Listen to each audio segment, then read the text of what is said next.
기도합니다. 아멘. 오늘 우리에게 주실 하나님의 말씀은 요한복음 1장 35절에서 42절까지 말씀입니다. 요한복음 1장 35절에서 42절까지 말씀 교독하도록 하겠습니다. 하나님의 말씀입니다.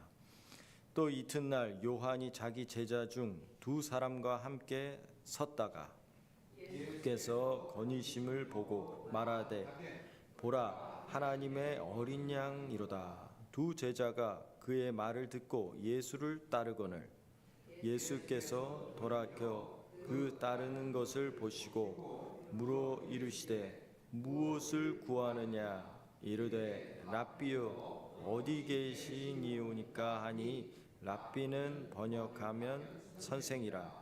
예수께서 이르시되 와서 보라. 그러므로 그들이 가서 계신 데를 보고 그날 함께 거하니 때가 10시쯤 되었더라. 요한의 말을 듣고 예수를 따르는 그 사람 중에 하나는 시몬 베드로의 형제 안드레라. 그가 먼저 자기의 형제 시몬을 찾아 말하되 우리가 메시아를 만났다 하고 메시아는 번역하면 그리스도라. 데리고 예수께로 오니 예수께서 보시고 이르시되 내가 요한의 아들 시몬이니 장차 게바라 하리라 하시니라. 게바는 번역하면 베드로라. 아멘. 사도 요한이 이렇게 요한복음을 시작하면서 서두에 태초에 하나님의 말씀이 계셨고 그 말씀이 육신이 되셨다 이렇게 시작을 하였습니다. 그러면서 이것은 참 하나님께서 참 사람이 되셨음을 말하는 것이고 그리고 그 참 사람이 아버지를 알리시는 것이다 라고 말씀을 하는 것이죠. 그 이전 세대에는요 선지자들을 보냈어요. 선지자들을 보내서 이 생명의 빛에 대해서 증거하도록 하였습니다. 그리고 이제 신약 시대가 돼서 세례 요한이 등장을 합니다. 세례 요한. 그러면서 오실 참 빛, 그 생명의 빛, 그 하나님의 아들 메시아에 대하여 증거를 합니다. 그러면서 자신은 그저 광야에 외치는 자의 소리다. 그저 소리일 뿐이다 라고 말하고 자기가 주는 세례는 이 세례 요한이 내가 주는 세례는 물로 세례를 주어서 그 실체를 가리키는 표일 뿐입니다 라고 전했습니다. 나는 그 신들매를 풀기도 감당하지 못하는 자다 라고 이야기를 했습니다. 이러한 세례 요한의 증거에 따라서 오늘 본문은요 요한을 그 세례 요한을 따르던 제자 그 중에 두 사람 제자 중에 두 사람이 예수님을 쫓게 되는 그러한 말씀으로 시작을 하고 있습니다. 그러니까 세례 요한을 따르다가 이제는 예수님을 쫓게 되는 것이죠. 35절입니다. 또 이튿날 요한이 자기 제자 중 두 사람과 함께 섰다가 예수께서 거니심을 보고 말하되 보라 하나님의 어린 양이로다. 두 제자가 그의 말을 듣고 예수를 따르거늘. 이 상황은요 갑자기 세례 요한이 하나님의 어린 양이다 이 한마디에 그 제자들이 우르르르르 간 게 아니라는 거예요. 세례 요한은 끊임없이 계속해서 예수님에 대해서 증거를 하고 있었습니다. 그러면서도 증거를 하고 있으면서도 36절에 우리가 주목해야 될 부분이 뭐냐면 예수께서 거니심을 보고 이 보다라는 말은 주의하여 본다는 거예요. 주시하다, 주목하다. 그러니까 예수님 위에 성령께서 강림하여서 머무는 것을 세례 요한은 알고 있었어요. 하나님의 아들인 것을 확증하면서도 증거했었어요. 그럼에도 불구하고 이 세례 요한은 계속해서 예수 그리스도를 주목했다는 거예요. 주시하고 있었다. 주의하여서 이분을 보고 있었다는 것입니다. 이 신앙생활을 어느 정도 이렇게 하다 보면은요, 성경을 이렇게 몇 번 읽고 그러면 말씀을 유심히 보지 않을 때가 있어요. 주목해서 보지 않을 때가 있어요.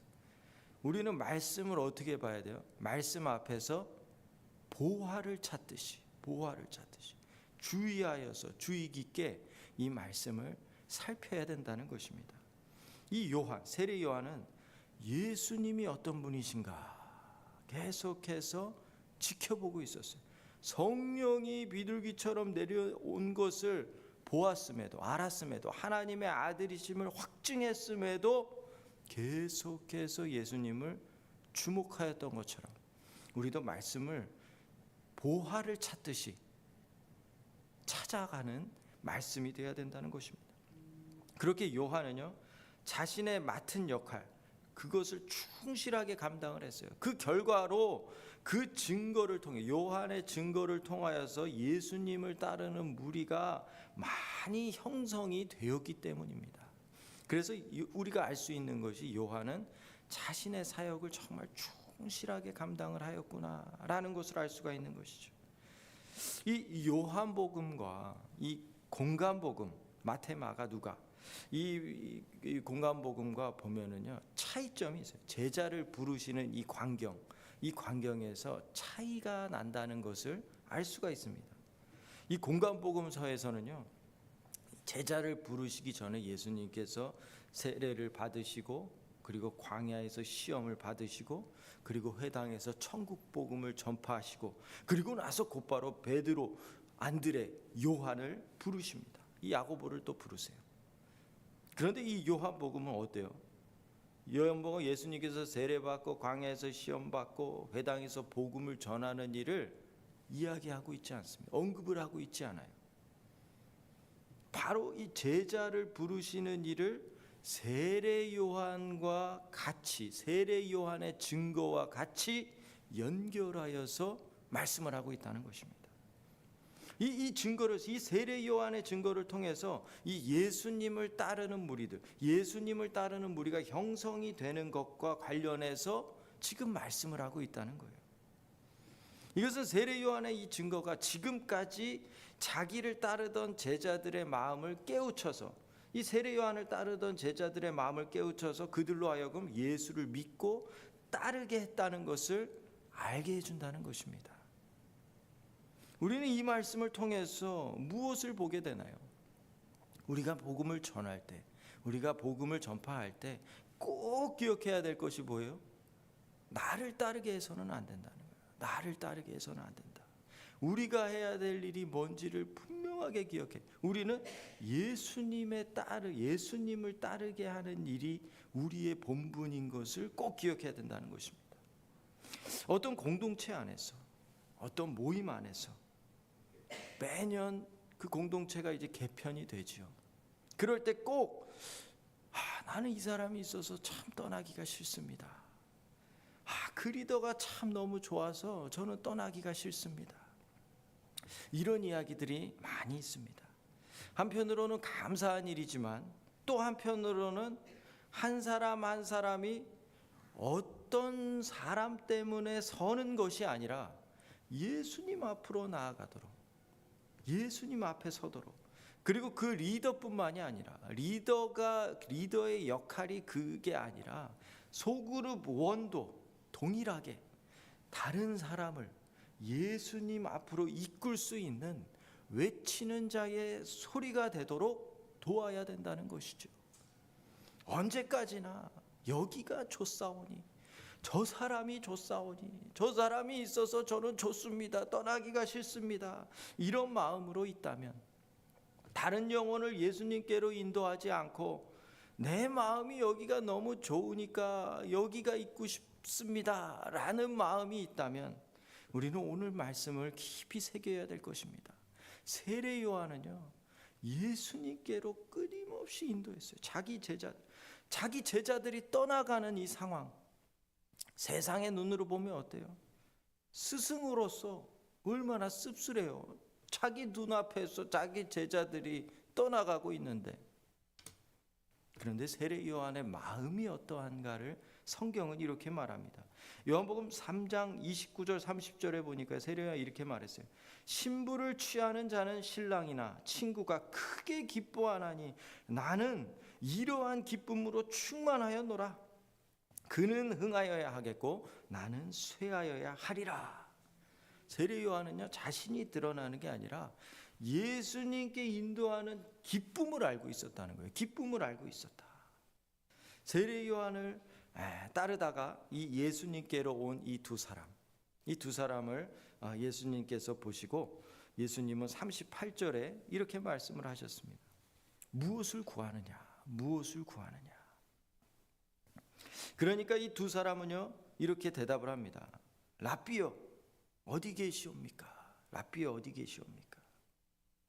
이 대답, 질문과 대답이 좀 어색하다고 생각이 들지 않습니까? 무엇을 구하느냐? 랍비여, 어디 계십니까? 이게 뭔가 앞뒤가 맞지 않는 듯한 그러한 대화입니다.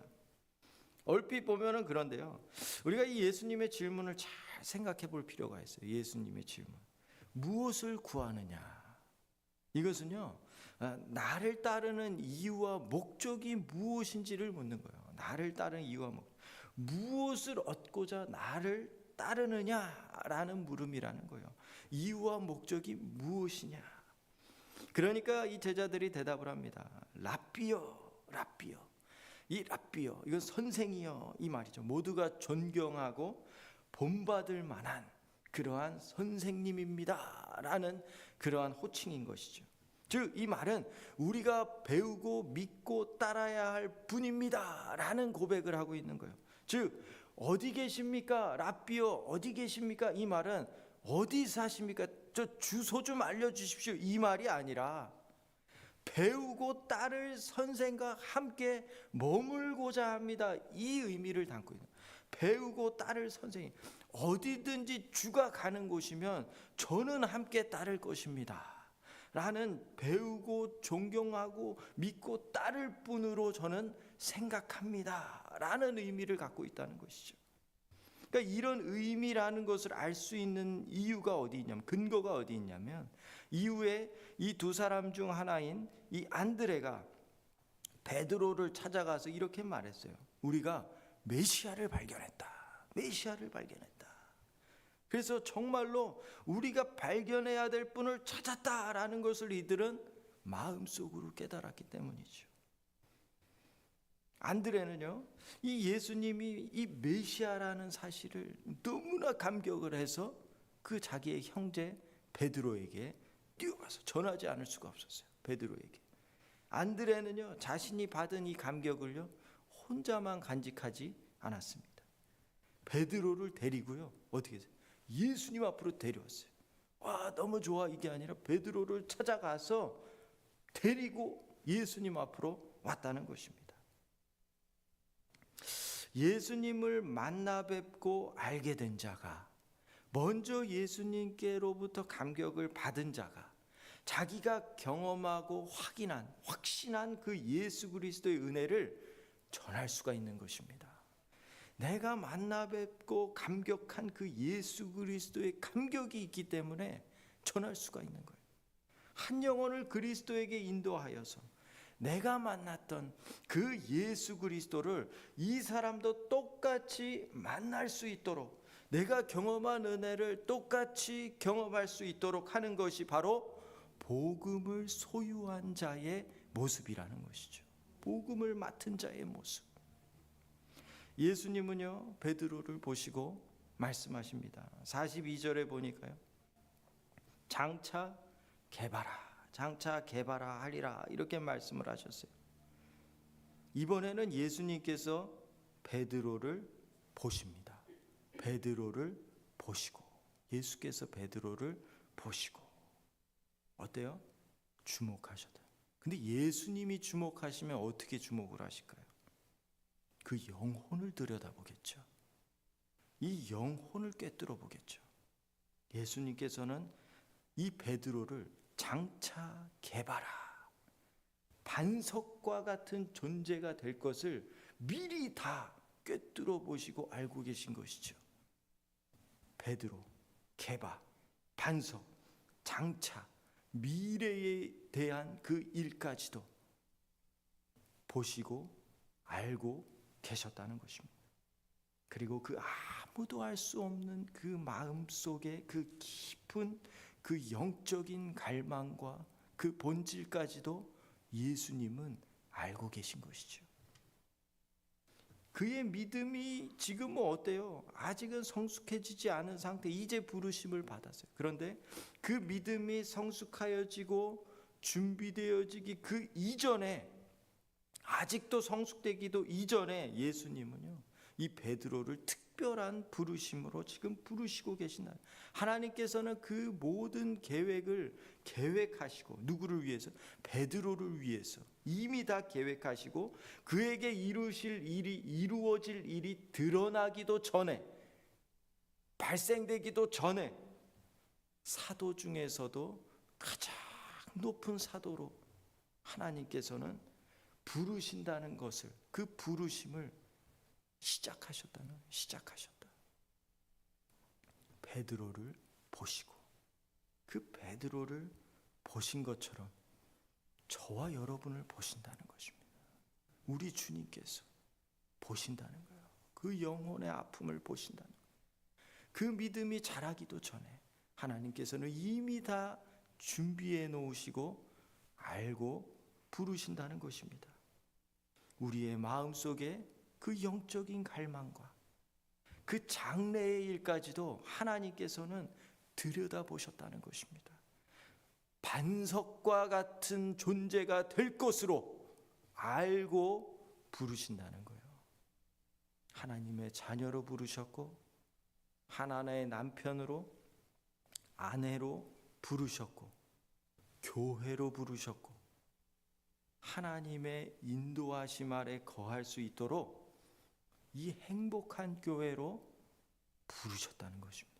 하나님께서는 아시고, 하나님의 그 뜻 안에 아시고 부르셨다는 것입니다. 우리가 이 부르심을 꼭 기억했으면 좋겠어요. 이 부르심을 꼭 믿고 하나님의 복음을 맡은 자로서, 하나님 오늘도 이 복음 맡은 자로 살 수 있도록 은혜를 베풀어 주옵소서. 이렇게 기도하면서 오늘 이 세례 요한이 했던 것처럼 우리의 본분은 나를 드러내고 나를 따르라가 아니라 예수님께로, 내가 만난 예수님을, 이 사람도, 이 영혼도 예수님을 알 수 있도록, 누릴 수 있도록 하나님 그러한 통로가 될 수 있게 도와주옵소서. 그렇게 기도하는 한날이 될 수 있기를 주님의 이름으로 기도합니다. 기도하겠습니다. 하나님 아버지 감사합니다. 먼저 하나님의 복음을 맡은 자로 불러주셔서 감사합니다. 하나님께서는 이미 다 아시고 하나님의 계획 아래 우리의 살 그 여정을 하나님께서 준비하셨음을 믿습니다. 한 가정의 남편으로서, 또 아내로서, 또 교회로서 하나님의 뜻 안에 거하는 충만한 은혜를 누릴 수 있도록 도와주옵소서. 그 부르심을 믿고 복음을 맡은 자로 순종하는 오늘 한날이 될 수 있도록 붙들어 주옵소서. 특별히 선교를 위하여서 우리가 계속해서 기도하며 나아가고 있습니다. 하나님, 이제 선교가 막바지에 이르렀습니다. 캄보디아를 사랑해 주셔서 감사합니다. 하나님께서 그 영혼을 불러주시는 것임을 믿습니다. 이 선교팀을 통하여서 하나님의 복음이 선포되고 전파되어서 그 씨앗이 뿌려져서 30배, 60배, 100배의 열매로 하나님 영광 돌릴 수 있도록 도와주옵소서. 감사드리옵고 살아계신 예수님 이름으로 기도합니다. 아멘. 기도하시다가 돌아가도록 하겠습니다.